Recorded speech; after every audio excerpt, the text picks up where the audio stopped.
Hey everyone, in today's quick video I'm excited to share the colors that inspire my work and bring my ideas to life. I often get asked about the colors I use. So when I got a new ceramic palette earlier this year, I thought it would be cool to film how I feel it with my favorite colors and then tell you all about it. But before diving into that, let me share how I arrived at this palette, why I chose these colors and design. This insight might help you avoid unnecessary purchases or uncomfortable painting sessions. My first ever color palette was this cheap set from AliExpress. It was $10 and look at how many colors it had. I quickly realized this was far from a quality supply and I already knew that painting was something I would do for a long time. So a few months later I decided to upgrade. This time I got this set by Sonnet, which is White Knight Student Grade. I was amazed they were so vibrant, intense and creamy. So I got one of these empty tint palettes and filled it with my new colors. Then I got sucked into the world of classes and tutorials, each teacher using different colors. All of them were so pretty and I wanted to have them all. Even though all these teachers said students don't need to buy all the colors, I thought I was making the right decision. Guess what? I wasn't. Soon the tint palette couldn't fit all my colors and I started searching for a bigger box. Finally I found this one that would fit perfectly all my colors. Meanwhile, I started switching to artist grade colors little by little, so now I had this huge palette filled with so many colors and most of them were professional quality. You would thought I was satisfied. Can you guess what the next problem was? The palette didn't have a mixing space, and then I started accumulating palettes. I knew I didn't want plastic ones as they easily get stained. I went for ceramic ones. Dishes, trays, anything can be used as a palette, so I quickly ended up with quite the collection. What eventually made me finally switch to my current option was the lack of space and comfort while painting.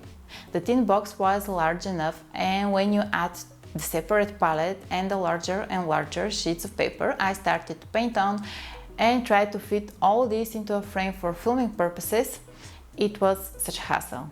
Around this time I also realized I didn't need all these colors. I now knew how to mix them, and even though it was nice to have them, I wanted to challenge myself and stick to fewer colors and see how this would affect my work. I also wanted to stop using pans because even the large pans were sometimes feeling small for my large brushes. I found this beautiful palette on Jackson's. It has 18 large wells and 2 separate mixing areas. It was perfect. Selecting 18 colors wasn't that hard. Since then my selection has changed a bit and I know it will continue to shift in the future. But this palette is one of my best decisions when it comes to my creative practice. And just in case you're wondering, the lid is just a tray I got from IKEA. Can you believe how perfectly it fits? Now that you know the story behind it, let me tell you more about the colors. As I mentioned earlier this year, I got a new palette and it's actually the smallest version on Jackson's website. So join me while I'm filling it with my favorite colors as I tell you a little bit more about each one. This one here is Van Dyke Brown by Schminke. It is a new color I'm testing in my palette, so we'll see how it will go and if it will stay. Here are the rest of the colors. Starting with Naples Yellow by Jackson's. I like this Naples Yellow in particular as it's relatively pale and cold compared to many other brands on the market. You can always make it warmer by adding orange or more pinkish by adding opera or alizarin. Plus Jackson's are making these large 21ml tubes which are perfect for colors you know you're using a lot. Next is Transparent Yellow by Schminke. I've tried many yellows and this one is by far my favorite. It's not greenish, it's not orange, it's not opaque.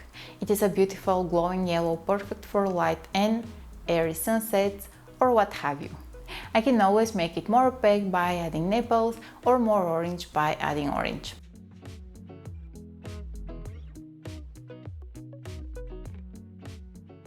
Speaking about orange, I have these two options and I love them both. They're both transparent. The one by Daniel Smith is a bit more fiery, while the one by Schminke is more soft orange.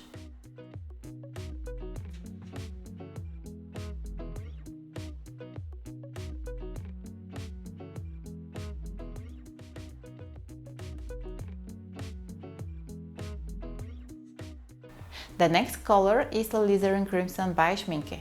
It's transparent and it can be used to mix beautiful purples with ultramarine or bright reds if you add to it some orange.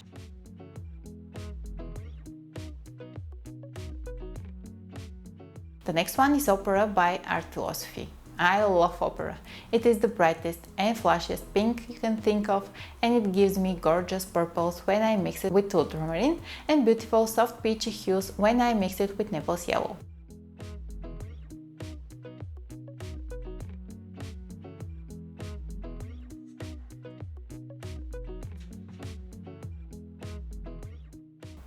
Let's move on to the earth colors. Here I have some Rose Sienna by White Nights.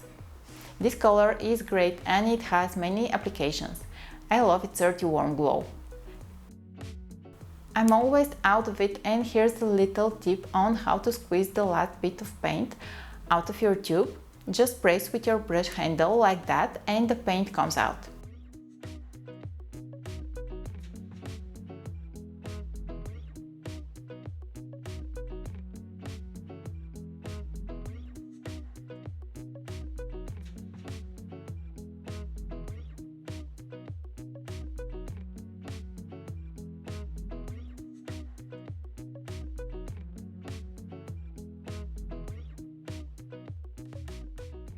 For burnt sienna, I have two different options and I'll use them both. The first one is this one by Mijello. It's very different than the other burnt siennas on the market. It's very warm and it has this gorgeous nuance. I can't get enough of it. I love to add to it some orange to get this burnt orange hue, which is amazing, and I use it a lot. Some regular burnt sienna.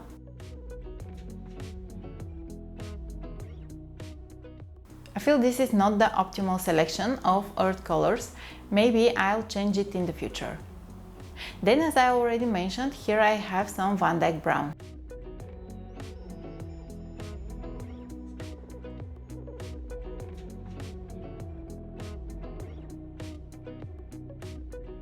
And let's move on to the greens. First is this green by White Nights. I haven't found any similar color on the market. It's very deep and dark and perfect base for other green mixes. If you add yellow, it becomes light and fresh, and if you add alizarin, you get this beautiful, very natural muted green. Viridian by Art Philosophy is the next color. It comes in handy when painting water. It also makes beautiful separating purples when you add to it some opera. The next color is aqua green. It's a very beautiful blue-green color. I just love it. Next is turquoise. Here I have a tube by Cass Art, which I don't like much, so I'm glad I'm almost out of it. Then I'll switch to Winsor and Newton again because they have this beautiful cobalt turquoise, which is single pigmented and semi-transparent. Royal blue is the next color I always have on my palette. This one is by Sennelier. I use it for painting skies, on its own or in combination with cobalt blue or pastel pinks. And speaking of cobalt blue, this is my next color. This one is by Art Philosophy. I'm not sure I'll stick to this particular blue. When I run out of it, I'll possibly switch to some other nuance. I haven't heard of a palette that doesn't have ultramarine blue in it.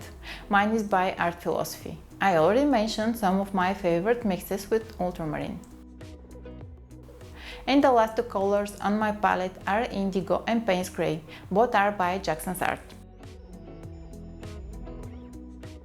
I've been using this palette and set of colors constantly for more than a year, and I can tell this is the best setup I ever used. I may change a few colors inside the palette in the future, but other than that, I feel complete. I don't need more colors or different design. I feel I got it right this time. I would love to hear from you.